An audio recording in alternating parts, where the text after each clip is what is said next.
지난 시간의 제목이 무엇이었나요? 몇백 명이 되시는데 한 명도 오시는 분이 모르시지는 않으시겠죠? 성도의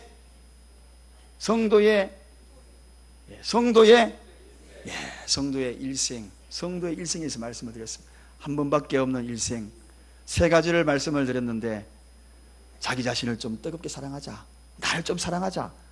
집에 가서 가지고 사랑한다고 좀 자기 자신에게 격려하고 칭찬하고 사랑 고백 좀 해보셨어요? 또 아니면은 이웃을 뜨겁게 한번 사랑하자 해보셨어요? 아니면은 하나님을 한번 사랑해보자. 왜냐? 한 번밖에 없으니까. 기회는 한 번밖에 없으니까. 다시 한번 이 뜨거운 사랑을, 이 가을이 가기 전에 여러분 자신을 좀 사랑하십시오.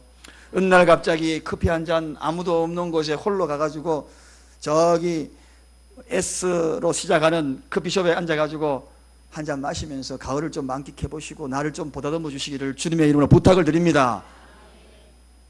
그러다가 또 그 누군가 얼굴이 떠오르면 그도 불러내어서 또 한 잔 하시고요.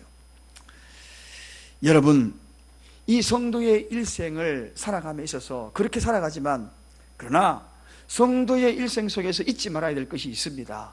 확신하면서 살아가야 될 것이 있어요. 그래서 오늘은 성도의 확신, 다 같이 한번 따라 하십시다. 성도의 확신. 이 확신이 무너지면 안 됩니다. 하루하루 살아가면서 내가 왜 힘이 없는 인생인가? 왜 내가 이 일을 하면서 왜 이렇게 자꾸만 무너지는가? 그 이유는 이 확신이 없기 때문이라는 것입니다. 오늘 이 확신에서 한번 나누고자 합니다. 인간은 만물의 영장이라고 합니다. 누구도 부인할 수 없는 이야기입니다. 그렇지만 알고 보면 만물의 영장임에도 불구하고 정말 약점 많고 나약함이 이를 데 없는, 또 무능하고 지혜가 때로는 무너질 때가 한두 번이 아닙니다. 그래서 옛날에 제가 사기 한 번 당하고 난 다음에 우리 어머님이 그랬었어요. 야야, 니는 똑똑하다 들으면 헛똑똑이다, 헛똑똑이야. 헛똑똑이. 맞아요, 헛똑똑일 수도 있어요. 모르고 알면서도 사기 한두 번 안 당해본 사람 여기에 있습니까? 없는 사람 오른쪽 발자국 한번 이렇게 콩콩 굴러보세요. 한두 번은 다 당했어요. 그런대로 여러분 철두철미하게 한다 그랬는데도 불구하고 한두 번 다 당했잖아요.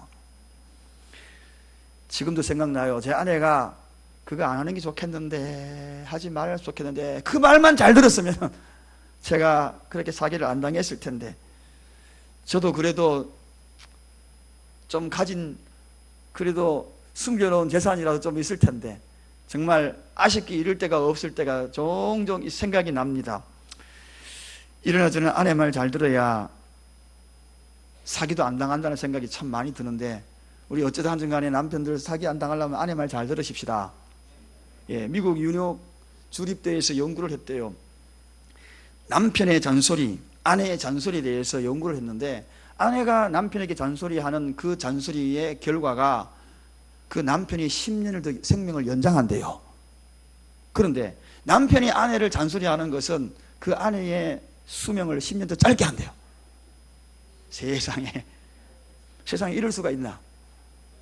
똑같은 잔소리인데 왜 이렇게 남편의 잔소리는 아내의 수명을 짧게 하고 아내의 잔소리는 남편의 수명을 더 길게 할까? 그 이유는 다른 것이 아니라, 아내의 잔소리 다 들어보면 전부 남편을 위한 잔소리. 술 먹지 마라, 담배 피우지 마라, 밥 좀 세 끼 좀 꼬박꼬박 챙겨 먹어라, 빈속에 그러면 안 된다, 일찍 들어와서 좀 쉬어라, 다 이런 잔소리 아닙니까? 그러니 자동적으로 건강해서 오래 살지요. 그런데 남편의 잔소리는 차원이 달라요. 남편의 잔소리는 다 자기 자신을 위한 잔소리야. 반찬이 왜 요것밖에 없나? 집안 청소 했는 거야, 안 했는 거야? 좀 편안한 집안, 내가 집이 좀 쉬려 그러면은 평안하게 좀 만들어놔야지. 먼지 이렇게 있으니 내가 어떻게 쉬고 싶어? 핵 돌아나가고. 가만히 보니까 다 자기 자신을 위한 잔소리야. 그러니 그 잔소리 듣고 아내들은 스트레스 받아 일찍 10년 동안 먼저 가는 것입니다. 여러분, 이렇게 잔소리하고 그런 내용들은 가만히 살펴보면, 제가 또 이런 잔소리 이야기하니까 옳거니 오늘 집에 가서 잔소리 뻑뻑 끌어야 되겠다, 이렇게 하는 사람도 무지한 사람이에요. 지혜로운 사람이 못 됩니다. 같은 말도 자꾸 잔소리하면 스트레스가 되기 때문에. 이렇게 우리가 잔소리를 많이 한다는 건 다른 게 아니라 인간은 그만큼 나약하다는 겁니다. 오늘 성경에는 그 나약함을 표현하기 위하여 질그릇이다, 질그릇 같은 존재다. 질그릇 같은 이 존재인데도 불구하고 이 질그릇 같은 이 나약한 이 존재, 인간인데, 그런데 유지보수비는 진짜 많이 들어가요. 죽으면은 한 줌의 흙이요, 그리고 거기에 대한 성분을 분석해보면 그렇게 가치 있는 것이 아닙니다. 개 한 마리 등에 있는 그 벼룩 한 마리 잡을 수 있는 유황 성분이 좀 있고요, 연필 900자로 만들 정도의 탄소가 있고, 장난감 조그마한 거 하나 불태울 수 있는 그런 포타슘이라는 성분이 있고, 비누 7장 만들 정도 지방, 그리고 성냥개비 2200개 정도 만들 인, 물 한 10갤런 정도, 요게 전부 인간. 요거 죽으면은 더 가치가 없어요. 흙 한 줌이에요. 그런데 이 흙 한 줌인데 유지보수비는 얼마나 많이 들어갔는지, 코 색이, 코 높이고, 눈 찢고, 뭐 턱 깎아내고, 옷 입어야지요, 가을 옷 입어야지요, 맛있는 거 사 먹어야지요. 유지보수비는 엄청나게 많이 들어가. 그런데 여러분, 이렇게 초라하기 이를 데 없는 우리 인간, 흙 한 줌으로 돌아갈 이 인간, 질그릇으로 밖에 생각할 수밖에 없는 그 가치, 그런데 거기에 무엇이 담기나에 따라 가지고 그 가치가 무한 상승한다면, 그리고 무한 상승할 수 있는 그러한 모습이라면, 여러분 그 가치, 그 질그릇 같은 나에게 뭔가 담고 싶지 않겠습니까? 아니, 여러분은 오늘 이 시간에 무한한 가치를 담고 있는 그런 분이라는 사실을 모르고 계시진 않았습니까? 오늘 본문 성경 6절 한번 돌아가 보겠습니다. 6절 우리 다 같이 한번 본문을 읽어보도록 하겠습니다. 어두운 데서 빛이 비치리라 하시던 그 하나님께서 예수 그리스도의 얼굴에 있는 하나님의 영광을 아는 빛을 우리 마음의 빛이었느니라. 질그릇 같은 우리 존재에게, 어두움 속에 살아가던 질그릇 같은 우리 존재에게 빛이 비치라, 빛이 비치라. 그 빛이, 예수 그리스도의 얼굴에 있는 하나님의 영광을 아는 그 빛이 우리 마음에 비치기 시작했다는 것입니다. 질그릇 같은 우리 인생 속에 빛이 비치기 시작했다는 것입니다. 그 빛이 비치는 그 순간부터 우리의 인생이 달라지기 시작한 거예요. 예수 그리스도를 바로 영접한 그 순간부터 우리의 인생이, 가치가 달라지기 시작했다는 것입니다. 오늘 그래서 본문에는 우리가 이 보배를 질그릇에 담았다, 예수 그리스도를 영접하는 그 순간부터 보배를 질그릇에 담았다. 여러분, 인간의 육체만으로 본다면 너무나 초라한 존재입니다. 질그릇이잖아요. 한 줌의 흙이에요. 누구나 병들고 누구나 죽을 몸입니다. 누구나 약한 질그릇입니다. 그런데 여러분, 이것 아십니까? 여러분의 그 질그릇 속에 보배가 담겨 있다는 것. 비록 볼품없고 가치 없고 천한 인생 같아도, 비록 우리 가문이 태어날 때부터 초라한 가문에서 자라고 성숙하고 성장했다 할지라도, 질그릇 같은 내 인생이라 할지라도, 질그릇에 보배가 담기는 그 순간부터 내 인생의 위상이 달라진 것입니다. 그것은 내가 귀한 것이 아니라 이 속에 담겨져 있는 보배 때문에 귀한 존재가 되었다는 것입니다. 예수 그리스도를 영접하신 여러분, 여러분은 품격 있는 보배인 것을 믿으십니까? 예수 그리스도가 여러분의 속에 함께 하심으로 말미암아 보배를 품은 자입니다. 그러므로 여러분은 보통 인생이 아닙니다. 고귀한 인생입니다. 세상이 여러분을 비웃고 업신여기고, 세상이 여러분들을 무차별 시기하고 질투하고 외면한다 할지라도 결코 낙심하지 마시기 바랍니다. 여러분은 보배를 품은 존재입니다. 질그릇 같지만 보배를 품는 순간 달라져요. 무엇이라고 부릅니까? 보배를 품은 그러한 그릇을 무엇이라 그럽니까? 보배합이라 그럽니다. 여러분은 지금부터 보배합입니다. 보배합이 된 것이에요. 제 아내에게 오래전에 진주 귀걸이를 하나 사줬습니다. 몇만 원짜리 되지 않는데 사주니까요, 늘 열어보고 어디 갈 때만 끼고 다니더라고요. 열어보고 그렇게 귀하게 다루는 것을 보았습니다. 여러분, 여러분들이 보배합을 열면, 각자 여러분의 심령을 열면 거기에는 세상의 그 어떤 것과 비교할 수 없는 보배가 들어있는 존재들입니다. 그런 분들이 여러분들이에요. 고귀한 분들이에요. 이 사실을 알고 바울이 제발 이 확신을 가져라, 그 확신을 가진 자만이 선포할 수 있는 말씀이 오늘 본문 8절 9절입니다 우리 다 같이 본문 8절 9절 한번 읽어보겠습니다. 다 같이 읽겠습니다. 우리가 사방으로 우겨쌈을 당하여도 쌓이지 아니하며 답답한 일을 당하여도 낙심하지 아니하며 핍박을 받아도 버림받지 아니하며 거꾸로 트림을 당하여도 망하지 아니하고. 아멘. 이 확신이 있는 자들, 보배를 담은 보배함 여러분, 오늘 바울이 고백한 8절 9절의 이 확신, 바울의 확신만 되지 않기를 원합니다. 우리의 확신 되기를 원합니다. 세상에서 최고의 보화를 간직하고 오늘 이 자리에 앉아 계신 여러분들이야말로 여러분의 확신이 여러분의 인생을 이끌어갈 수 있는, 다시 한번 행복을 추구할 수 있는 그러한 자신감을 주게 될 것입니다. 여러분이 누굽니까? 이 세상에서 가장 고귀한 보배를 품은 보배함입니다. 오늘 본문에 구체적으로 이 8절을 통하여서 바울이 세 가지를 부탁합니다. 당대의 고린도 교회를 통하여서 이 확신을 가지고 살아가라. 성도는 이런 확신이 있어야 한다. 오늘 이 시대에 저와 여러분에게도 이 확신을 가지고 살아가야 한다. 그래야 신앙생활이 재미가 있고, 그래야 하루하루 삶이 의욕이 있고 용기가 있다. 이 확신이 없는 그러한 모습에서는 이 땅에 살아가면 신앙생활도 재미가 없고 하루하루 의욕도 없고 다람쥐 쳇바퀴 돌아가는 인생밖에 되지 못한다는 것입니다. 그러므로 오늘 저는 이 바울이 이야기한 8절 9절에 소개된 이 세 가지의 확신을 구체적으로 여러분에게 소개하고자 합니다. 이 말씀이 선포되는 동안에 여러분은 확실한 성도의 확신이 여러분의 확신이 되기를 주님의 이름으로 간절히 축원드립니다.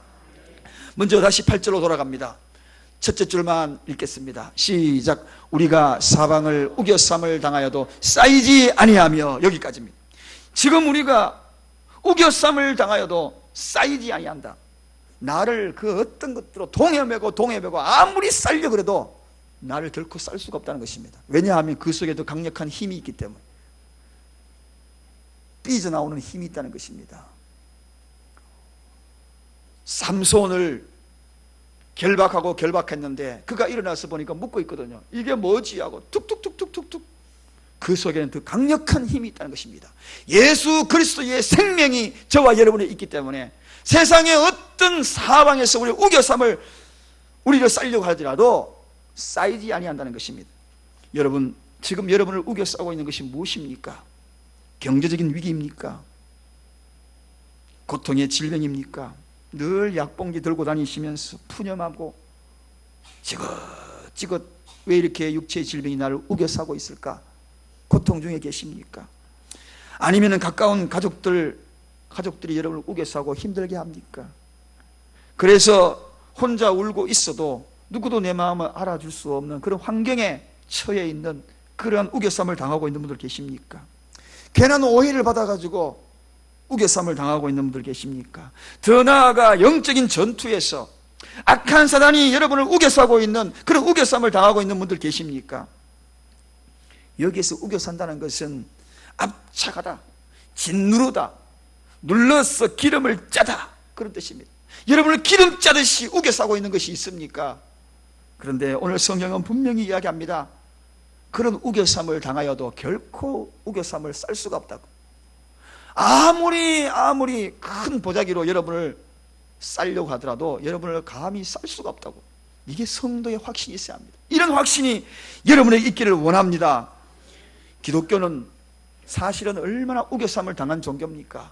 여러분, 기독교 교회사를 한번 돌아보시면 기독교만큼 핍박 많이 받고 순교자가 많이 나온 종교가 어디 있습니까? 없습니다. 지금도 수없는 사람이 순교당하고 있습니다. 압착당하고 있어요. 핍박당하고 있어요. 우겨쌈을 당하고 있어요. 과거에 환난과 핍박 그렇게 당했는데 그런 우겨쌈을 당하면서도 복음이 멈췄습니까? 멈추지 않았습니다. 다시 또 삐직삐직 이렇게 일어난 것입니다. 흔들리지 마시기를 주님의 이름으로 축원드립니다. 우겨쌈을 당하여도 여러분을 결코 우겨 살 수 없습니다. 살 수가 없습니다. 그게 복음의 능력입니다. 그것이 바로 여러분이 품고 있는 예수 그리스도의 생명입니다. 예수 그리스도의 능력입니다. 예수 그리스도의 권능입니다. 결코 우겨 살 수 없을 것입니다. 초대교회에 그렇게 우겨쌈을 쌀려고 노력했지만 그 복음이 어떻게 뻗어나갔습니까? 예루살렘, 온 유대, 사마리아 땅끝까지 이르러 오늘 저와 여러분에게까지 복음이 전해지지 않았습니까? 우겨 살 수 없었던 것입니다. 이 이야기는 복음뿐만 아니라 복음을 품고 있는 예수 그리스도를 영접한 여러분들에게도 똑같이 삶 속에도 적용되는 것입니다. 그러므로 우리를 결코 우겨 살 수 없습니다. 사실 과거 초대교회만 그렇습니까? 여러분의 가정에도 가만히 보면 한 사람이 신앙생활 하여서 여러분을 우겨 살려고 신앙생활 방해하는 요소들이 얼마나 많았습니까? 예수 믿는 것 때문에 가족들한테 업신여김 당하고 왕따 당하고 그랬지 않아요? 그럼에도 불구하고 여러분 우겨 살 수 있었습니까? 없었어요. 오늘 이 자리에 앉아 계시지 않습니까? 저희 어머니 그토록 우겨 살려고 교회 못 가게 그냥 매달아 놓고 문 잠가 놓고 아무리 저희 아버지가 그래도 우겨 살 수 있었나요? 택도 없었죠. 오히려 그 우겨쌈이 그에게 복음의 씨앗이 되었어. 핍박이 당하면 당할수록 오히려 더 그 가시 속에서도 한 송이 백합화가 되었어. 그 향기가 온 집안을 다 구원하게 되는 역사가 나타났지 않습니까, 여러분? 여러분 이렇게 선포해야 됩니다. 환경아, 나를 우겨 살아. 그래, 나를 한번 우겨 사봐라. 내가 우겨쌈을 당하는지 한번 두고 봐라. 나는 내 속에 보배가 있어. 예수 그리스도의 생명이 있어. 나는 그 보배를 품고 있는 보배합이야. 이런 믿음의 확신이 저와 여러분에게 있기를 주님의 이름을 간절히 축원드립니다. 두 번째입니다. 두 번째, 그 다음에 계속해서 답답함부터 읽겠습니다. 시작. 답답한 일을 당하여도 낙심하지 아니하며.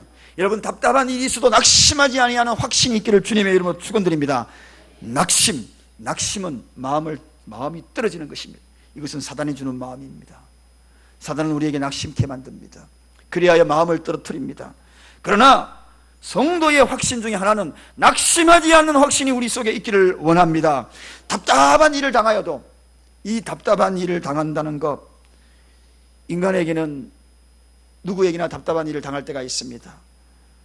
뜻밖의 답답한 일들이 여러분에게 환경적으로 다가올 때가 있어요. 그것이 물질이 될 수 있고 관계성이 될 수 있고 여러 시련이 될 수 있고, 이런 일들이 닥치면 세 가지 유형으로 인간이 나타난다고 합니다. 첫째는 체념적 비관자형이 나타난다고 합니다. 그저 역경을 만나면 주저앉아 버립니다. 그리고 일어나지 않습니다.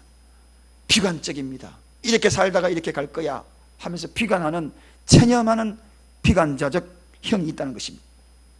두 번째는 소극적 방관자가 있다는 것입니다. 일단은 되는 대로 살 거야 그냥 이렇게 하면서 그저 방관하는 자세로, 멀찍이 방관하는 자세로, 그렇게 그냥 인생을 어깨너머로 사는 자세로 살아가는 그러한 소극적인 방관자적인 자세가 있다고 합니다. 그 다음에 세 번째는 적극적 극복형이 있습니다. 적극적 극복형.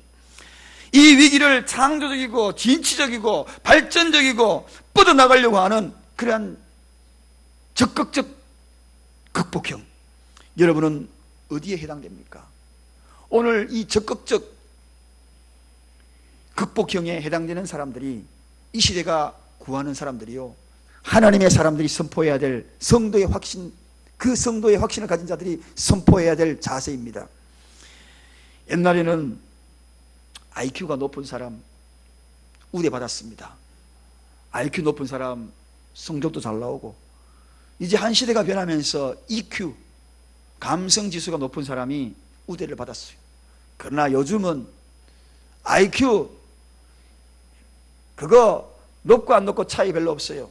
계산하는 거, 제 아들이 미국에 어릴 때 다 초등학교 들어가서 공부하면서 시험 볼 때요, 5학년 6학년쯤 때부터는 전부 계산기 놓고 공부합니다. 뭐 더하기 곱하기 빠른 거, 이거 그게 옛날 이야기입니다. 계산기 놓고 두드리는데요, 두드려서 계산 수학을 답을 합니다. 그거 머리 빨리 돌아가는 거 중요하지 않아요. 뭐가 중요한지 아십니까? 뭐가 중요한 것 같아요? AQ가 중요한 것입니다. AQ가 뭐냐? 역경지수입니다. 역경지수. 어떤 어려움이 있어도 일어서고 견딜 수 있는 역경지수가 높은 사람, 오늘 21세기에 이런 자들 하나님이 찾고 있다는 것입니다. 바로 성도는 역경지수가 높아야 하는 것입니다. 할렐루야. 낙심하지 않는 이 확신, 답답한 일을 당하여도 낙심하지 않는 이 확신. 사도 바울이 이 역경지수가 굉장히 높은 사람이었어요.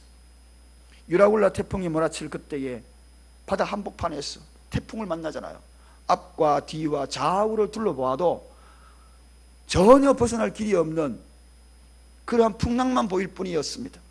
그때 이 사도 바울이 배 중앙에서 외치지 않습니까? 형제들이여 안심하라고, 하나님이 우리와 함께 하실 것이라고 안심하라고, 이렇게 외칠 수 있었던 이 담대함 어디서 나왔겠습니까? 사방을 우겨삼을 당하여도 내가 쌓이지 않는다, 이런 확신이 있었고, 답답한 일을 당하여도 나는 낙심하지 않는다, 그런 확신성에 나오는 역경지수가 극도로 높은 자, 바로 하나님의 사람이 아니었습니까? 여러분, 사람은 위기 만날 때에 그 신앙의 깊이를 압니다. 작은 바람 앞에서도 쉽게 흔들리는 갈대가 되느냐, 뿌리 깊은 나무가 되어서 많은 의의 열매를 맺느냐. 확신의 영성은 어디에서 나오는가? 바로 이 역경지수에서 나온다는 것입니다. 오늘 이러한 모습들이, 이러한 환경의 확신성이 우리 성도 모두에게, 저에게도 여러분에게도 함께 하시기를 간절히 축원드립니다. 그래서 오늘 답답한 일을 당하여도 낙심하지 말라, 낙심하지 말라. 가문이 약하고 배움이 부족해도, 가진 것 없어도 결코 의기소침하지 마시고 낙심하지 마십시오. 우리는 보배 합임입니다. 질그릇으로 만든 보배 합이에요. 예수 그리스도를 품고 있는 보배 합이라는 것입니다. 세상에 살아가면서 얼마나 답답한 일을 많이 만납니까? 그럴 때마다 바울을 기억하십시다. 갈라디아서 6장 9절에 이렇게 소개합니다. 우리가 선을 행하되 낙심하지 말지니 피곤하지 아니하면 때가 이름에 거두리라. 때가 이름에 거두리라. 답답한 일 당하여도 때가 이르면 거두리라. 힘에 겨운 일들을 경험할지라도 때가 이르면 그 모든 일을 깨달으라. 이 주님의 말씀. 수고를 했는데도 결말이 좋지 않아 답답을 해도 때가 이르면 하나님이 낙심하지 아니하고 그 일들을 해나간다면 반드시 거두리라. 이것이 바로 바울의 이야기입니다. 보배를 품은 여러분, 보배 합인 여러분, 결코 답답한 일을 당하여도 낙심하지 않기를 주님의 이름으로 부탁을 드립니다. 마지막 세 번째입니다. 계속해서 구절을 읽습니다. 다 같이 읽습니다. 핍박을 받아도 버림받지 아니하고 거꾸로 트림을 당하여도 망하지 아니하고. 여러분, 오늘 이 본문 말씀, 핍박을 받는 것이나 거꾸로 트림을 당하는 것이나 두 가지가 다 아주 절망적인 상황입니다. 두 가지 다 유사한 단어예요. 핍박받는 것보다도 거꾸로 트림을 당하는 것이 훨씬 더 강한 표현입니다. 거꾸로 트림을 당한다는 그 원어적인 표현에 보면 어떻게 해설을 달아놓는가 하면 내동댕이 치다, 그런 뜻으로 해석이 되어 있습니다. 내동댕이 치다. 여러분의 인생을 내동댕이 치고 내 삶을 내동댕이 치고 모든 것이 내동댕이 친다 할지라도 버림받지 않는다는 것입니다. 뿐만 아니라 망하지 않는다는 것입니다. 왜냐하면 저와 여러분들이 보배합이기 때문에. 여러분, 우리 속에 있는 보배 때문에 보존받는 것입니다. 내 인생은 질그릇 가치밖에 안 돼요. 그렇지만 내 속에는 보배가 있는 것입니다. 하나님은 그래서 저와 여러분을 포기할 수 없는 이유가 무엇입니까? 우리의 질그릇 속에 담겨있는 보배가 있느냐 없느냐, 거기에 따라서 하나님은 끝까지 책임질 수밖에 없는 것입니다. 그 보배가 있다면 거꾸로 트림을 당하여도 결코 버림받지 않을 것입니다. 망하지 않을 것입니다. 저는 목사가 되기 전에 어느 회사에서 일을 한 적이 있었습니다. 마지막 연말에 수금을 이렇게 해오면 그 수금을 은행의 야간 창구에 거기에 갈 수 없기 때문에 요즘처럼 그것을 들고 집에 보관하였다가 다음날 아침에 제가 대신 가서 은행에다가 입금을 시켜야 합니다. 그런데 그 일을 행하면서 집에 들고 올 때에 연말에 수금한 하루의 수금량이 1억 5천인 거예요. 1억 5천. 많아요, 적어요? 별로 뭐 1억 5천 그냥 껌값처럼 여기시는 모양이에요. 그 당시에 1억 5천이 한 30년 가까이 전에 뭐 1억 5천이면 굉장히 큰 돈이에요. 아파트 제가 전세 850인가 870인가 전세 살았어요. 아파트 18평짜리 아파트가 1,300만 원, 1,400만 원 상계동에 그렇게 살았거든. 그 정도 돈이었어요. 그런데요, 중요한 거는 수금을 내가 집에 들어가면 제가 들어갈 때 어떻게 가겠어요? 누가 따라오나 안 따라오나 이게 마음이 그냥 조곤조곤 두근두근 하는 거죠. 그래서 쇼핑백에 담습니다. 왜냐하면 가죽 가방에 담으면 비싼 거 들었는가 싶어가지고 날치기가 혹시라도 올까 싶어서 쇼핑백에 담아가지고 그 다음에 그 위에다가 신문 막 찢어가지고 그 위에다가 탁 덮어요. 그러면 지저분하게 보이잖아요. 그럼 누가 뺏어갈 사람 아무도 없어. 쓰레기 봉투 들고 가는 줄 알고 그걸 들고 집에 와가지고 밤에 잘 때도 불안해. 혹시 강도 들어올까 싶어가지고 저거 잃어버리면 아파트 열채 값인데 아이고야 안 되지 그러면서 자다가도 걱정이 돼. 그래서 어디에 보관했는지 아십니까? 세탁기 속에 뚜껑 열어가지고 거기에는 양말도 빨 거 들었고 뭐 네이도 뭐 그 속에 탁 넣고 그걸 놓으면은 그거 훔쳐가는 사람은 없고 또 그거 들여다보고 여기 돈 있지 하고 발견할 사람은 아무도 없거든요. 거기에 넣어놓고 잠을 자니 조금 잠을 잘 수 있었어요. 그리고 다음날 그걸 들고 이제 회사를 가기에 탁 나가 눈이 왔더라고요. 12월 때 눈이 와가지고 눈을 치운다고 옆에 놔두고 난 다음에 눈을 다 치웠어요. 차 일정 닦고 갈 때 제가 옆에 놨던 쇼핑백을 두고 그냥 가버리고 말았습니다. 1억 5천 집 10채 값을.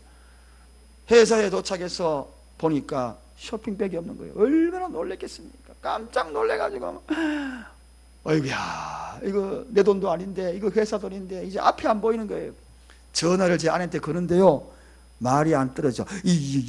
여보 여기 내가 차 대놨는데 빨리 가가지고 그 쇼핑백 알잖아. 내가 들고 다니는 쇼핑백 알잖아. 그거 있는지 빨리 확인해봐. 그러니까 3, 40분이 지났거든요. 그랬는데 3, 40분이 뭐냐, 거의 1시간 가까이 지났을 거예요. 평상시에 제가 차 타면은 3, 40분 눈길이라 가지고. 그런데요 그 쇼핑백이 그 위에 그대로 있더래요. 누가 쓰레기 봉투인 줄 알고 아무도 안 치웠던 겁니다. 가방 놔뒀으면 분명히 들고 왔을 텐데. 제가 그걸 알고 집으로 와가지고 그 쇼핑백 껴안고 얼마나 입맞추듯이 그냥 몸을 비볐어요. 어디 갔다 왔냐 여러분, 어디 갔다 왔냐. 사랑하는 여러분, 쇼핑백이 좋아서 그랬겠어요? 그 속에 돈이 좋아서 그랬겠어요? 돈 때문에 그렇지 않습니까? 뭐가 귀중한지. 예수 그리스도를 품은 여러분, 우리는 질그릇이야. 그렇지만 주님이 내 속에 들어오는 순간 그때부터 하나님의 형상이 되는 거예요. 하나님의 형상이 되는 그 순간부터 우리 하나님은 포기할 수 없어. 날 끝까지 안아주고 이리 안아주고 저리 안아주고 세상 끝날까지 같이 갈 수밖에 없는 존재가 되었다는 것입니다. 이게 바로 보배를 품은 자들이에요. 비록 여러분의 인생이 찢어진 쇼핑백처럼 보입니까? 신문지 둘둘 말아가지고 그렇게 산 그런 모습처럼 보입니까? 여러분은 귀한 존재예요. 세상에서 여러분보다도 가치 있는 그런 존재들이 없습니다. 하나님은 끝까지 우리와 함께 하실 거예요. 안고 갈 거예요. 업고 갈 거예요. 이런 확신이 있어야 한다는 것입니다. 나는 결코 내동댕이 쳐도 내 인생을 내동댕이 쳐도 하나님은 나를 끝까지 함께 하실 거야. 끝까지 나와 함께 하실 거야. 이 확신이 있는 자들은 오늘 여러분의 보배압을 열어보십시오. 마음의 보배압을 열어보십시오. 그게 예수 그리스도께서 자정하고 계십니다. 내 인생의 주인으로 앉아 계십니다. 그러면 절로 노래가 나올 것입니다. 주 하나님 지으신 모든 세계, 이런 찬양이 나올 거예요. 사랑하는 여러분, 성도 여러분, 한 분밖에 없는 일생을 살아가는 여러분, 이 일생 동안 이런 확신을 가지고 살아가야 합니다. 이 확신이 없는 그 인생은 불쌍한 인생입니다. 엄청난 능력을 소유하고 엄청난 법의 가치를 소유한 우리가 이 확신을 가지고 살아가지 않는다면 그보다도 불쌍한 인생이 어디에 있겠습니까? 말씀을 정리합니다. 성도가 가져야 될 확신 세 가지. 사방으로 우겨쌈을 당하여도 나는 결코 나를 싸지 못해. 성도의 확신, 어떤 답답한 일을 당한다 할지라도 나는 결코 낙심하지 않은 확신이 있어. 성도의 확신 세 번째, 나를 거꾸로 들임을 내동댕이 친다 할지라도 나는 망하지 아니하고 버림받지 않은 확신이 있어. 이 확신을 가지고 한 번밖에 없는 인생을 가치 있게 살아가는 저와 여러분의 시기를 간절히 축원드립니다. 기도하겠습니다.